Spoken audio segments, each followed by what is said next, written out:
फिर आपका स्वागत है। आप देख रहे हैं खास खबर, और खास खबर में हम बात करेंगे अब राजस्थान में आम आदमी पार्टी के विस्तार की। आम आदमी पार्टी के प्रभारी अब कुमार विश्वास, और कुमार विश्वास के वास्तव में राजस्थान को उनका पुराना नाता रहा है, आते रहे हैं, लेकिन वो कवि सम्मेलन और इन्हीं में आते रहे, लेकिन अब पार्टी की जिम्मेदारी उनके कंधों पर है। कैसा प्रदर्शन कर पाएंगे, क्या अपेक्षा है पार्टी को उनसे, वो तमाम पहलों को लेकर के चर्चा करेंगे। हाल ही में बड़े विवादों से भी वो गुजर रहे हैं। पार्टी की जो बैठक हुई है उसमें उन्हें जिम्मा दिया गया है। उस बैठक से जुड़े कुछ फैक्ट्स और राजस्थान के बारे में बता रहे मनीष सिसोदिया। मैं आपको एक बार जरा सुनाना चाहूंगा और उसके बाद हमारे पैनल में हम जुड़ेंगे। हमारे साथ सुशील चौधरी जी भी इस वक्त साथ में हैं आम आदमी पार्टी से। ईश्वर सिंह चौधरी, माफ करिएगा। तो जरा सुनिए उन नेताओं को और उसके बाद में हम लौटेंगे पैनल पर। की ओर से आश्वस्त करता हूं कि जब जब कोर्स करेक्शंस की हमें जरूरत पड़ेगी, जब जब विचार विमर्श की जरूरत पड़ेगी, हम एक दूसरे के साथ सहमत असहमत होते हुए बैठेंगे। दूसरे, मैं ये भी कहना चाहता हूं, जो मैंने पहले भी दोहराया था आपके इस अवसर का इस्तेमाल करते हुए, कि किसी को भी यह भ्रम नहीं होना चाहिए पार्टी के बाहर या भीतर कि यह किसी प्रकार के वर्चस्व का संवाद है। निजी रूप से मैंने कल भी आपसे कहा था कि न जीवन में मंत्री, मुख्यमंत्री, उप मुख्यमंत्री, पार्टी संयोजक न बनने की इच्छा है, न कभी बनूंगा। निश्चित रूप से कह रहा हूं कि एक तो जो बयानबाजी हुई कुमार विश्वास को लेकर, अमानत ने जो बयान दिया अमानतुल्लाह खान ने, उसको लेके पीएसी ने पहले ही अपना नाराजगी जाहिर की थी, और उस नाराजगी की वजह से उसके बाद उनका इस्तीफा हुआ था। उसके बाद उनका इस्तीफा स्वीकार भी हुआ था।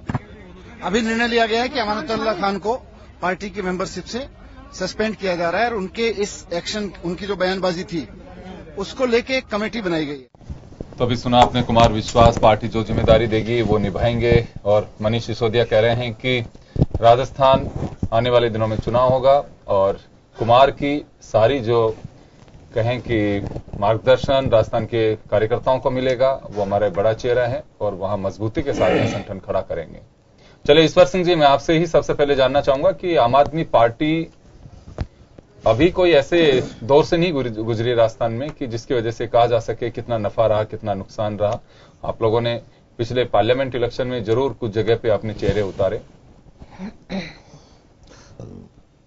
तो क्या जी, प्रश्न मेरा ये है कि राजस्थान में कैसे आंकलन करेंगे कि अगले विधानसभा चुनाव को लेकर के हमारी क्या रूपरेखा रहेगी, कैसे रहेगी, क्योंकि संगठन ऐसा कोई चुनाव नहीं लड़ा भी राजस्थान में जिसके लिहाज से ये कह सके कि हम इस सीट पे कमजोर रहे थे या बेहतर प्रदर्शन करेंगे।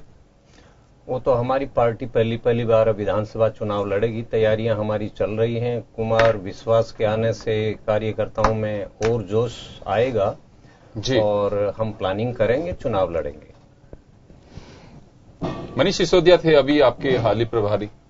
हाँ, मनीष सिसोदिया जी को जस्ट अरविंद जी की यहाँ जो रैली 23 दिसंबर को हुई थी, उसके बाद में मनीष जी को बनाया गया था, और उसके बाद में मनीष जी ने भी काम शुरू किया था, और उसकी एक रूपरेखा कैसे संगठन को आगे बढ़ाना है वो सारी बनाई गई थी।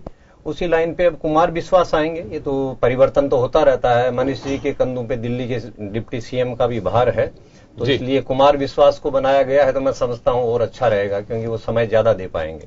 चलिए, एक छोटा सा सवाल और है मेरा ईश्वर जी, कि अभी दिल्ली में जो स्थितियां चल रही हैं उसको लेकर के हमें लगता है कि आम आदमी पार्टी का अंतरकल है वो काफी कमजोर करने की कोशिश करेगा। तो ऐसे में मजबूती उन राज्यों में जहां आप संगठन खड़ा करना चाहते हैं, कैसे काम चलेगा?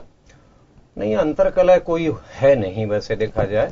देखिए, होता क्या है, दो तरह के लोग होते हैं, दोनों को ही अपने अपने हिसाब से आप अच्छा और बुरा डिफाइन कर सकते हैं। स्वार्थी लोग होते हैं, वो अनुशासन के नाम पे लोगों का मुंह चुप करा देते हैं, बोलते नहीं हैं। कुछ हद तक वो बात ठीक भी होती है। आम आदमी पार्टी आंदोलनकारी लोगों से निकली हुई पार्टी है, स्वाभिमानी लोग हैं। अभी वो उस तरह के दांव पेंच जो है ना, जो पार्टीज में होते हैं, वो ये कुछ जानते नहीं है। अपनी बात रखना तो मैं समझता हूं एक अच्छी बात है। इतना ही है, वो थोड़ा सा अपने प्लेटफॉर्म पे रखना चाहिए बजाय बाहर रखने के। बाकी आदमी को अपनी ओपिनियन जरूर व्यक्त करनी चाहिए और इस बात की छूट होनी चाहिए। ये भारत का लोकतंत्र इसीलिए तो कमजोर हो गया जब से एंटी डिफेक्शन बिल आया है और व्हिप जारी कर देते हैं। इंडिविजुअल आदमी की तो कोई विचारधारा पार्लियामेंट में परिलक्षित भी नहीं होती। वहां जो बोल दिया वो आपको जो है ना बोलना है, जिसको पार्टी ने बोला वही बोलना है। तो लोकतंत्र तो रहा ही नहीं है। वापस में नहीं, लोकतंत्र तो है। लोकतंत्र का सही मतलब वहां रिफ्लेक्शन ही नहीं हो पाता, आदमी अपनी ओपिनियन नहीं बता पाता, तो फिर लोकतंत्र का मतलब क्या? चुनाव होना ही थोड़ी लोकतंत्र है जी। एक प्लेटफॉर्म नहीं मिल पाता है राजनीतिक दलों नहीं है, किसी आदमी को अपनी प्रतिभा दिखाने का कोई मौका नहीं दिखाने का। कैसे आप अभी जैसे मिस्टर खान जो आपके एमएलए हैं, उन्होंने कहा कि कुमार विश्वास बीजेपी की तरफ जा रहे हैं, या तो उनसे फैक्ट्स पूछे जाने चाहिए थे। तो ये भी एक अभिव्यक्ति की स्वतंत्रता थी। बिल्कुल, अभी भी वो ताल ठोक के कह रहे हैं कि एक रोज आम आदमी पार्टी को इस बात का महसूस होगा कि मैं सही कह रहा था। नहीं, ठीक है, वो ओपिनियन अपनी व्यक्त कर सकते हैं, उनको कोई इस तरह का आभास भी हुआ होगा। तो देखिए रूट लाइन तो आपने भी वही पकड़ी है जिस कांग्रेस और बीजेपी पे आप आरोप लगा रहे हैं अभी। नहीं, लेकिन वो पहले तो पार्टी में बोलना चाहिए ना। पार्टी की जो है ना पीएससी की मीटिंग है उसमें बोलना चाहिए। उसमें कोई नहीं निकले कोई सॉल्यूशन और कोई नहीं हो तो आगे जाके बाहर आके बात करने की। ईश्वर जी, मैं आपके पास में लौटूंगा। मुझे लगता है कि अभी आप लोगों को आम आदमी पार्टी पे फोकस करना चाहिए और दूसरे राजनीतिक दलों का प्लेटफॉर्म या उनकी फ्रीडम जो है वर्कर्स की या उनके लीडर्स की, उसके बजाय, क्योंकि कुछ अंतर दिखाई नहीं दे रहा कि आम आदमी पार्टी को भी एक विकल्प के रूप में जिस तरह से दिल्ली की जनता ने चुना था।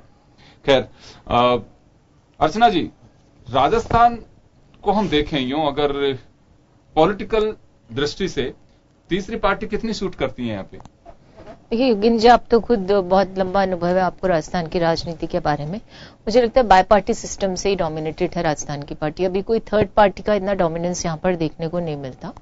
और आपने देखा कि पिछली बार बसपा के कुछ विधायक जीत करके आए थे, लेकिन कोई तीसरी पार्टी बहुत बड़े वजूद के साथ यहाँ स्थापित हुई अब तक राजस्थान के इतिहास में मुझे देखने को नहीं। पहले जनता दल लेकिन वो उस समय बीजेपी का उतना वजूद नहीं था, तो वो उस तरह की बात ही मैं कहना चाह रही हूँ। ऐसा नहीं कि दूसरी पार्टियों ने यहाँ पर आजमाया ना हो अपनी राजनीतिक रूप से अपने आप को, लेकिन मुख्यतः देखने को मिला और 2-3 दशकों से तो यही देखने को मिला है कि यहाँ पर कांग्रेस और बीजेपी के बीच में हमेशा राजनीतिक लड़ाई या वर्चस्व का खेल रहा है। अब ऐसे में आम आदमी पार्टी, जिसका उद्भव एक आंदोलन के माध्यम से हुआ था, और इनको ठीक बात है कि 2 बार दिल्ली में इनको अच्छा एक बहुमत मिला और एक बहुत बड़ा अवसर था। हालांकि वो एक विधानसभा नहीं उसको डिफाइन कर सकते, वो तो एक महिमा मंडित मेयर का एक इलेक्शन था वो, और इन्हें अवसर मिला और उसके बाद इन्होंने पंजाब में भी अपना प्रयास किया, उसके बाद गोवा भी ये गए। तो इसमें कोई संदेह नहीं, लोकतंत्र में यदि किसी के पास मादा है और वो एक राजनीतिक पार्टी का गठन कर सकता है तो उसे पूरी तरह से स्वीकृति होती है कि वो जाकर के जनता को स्यू करे और इसके आधार पर परस्यू करके और अपनी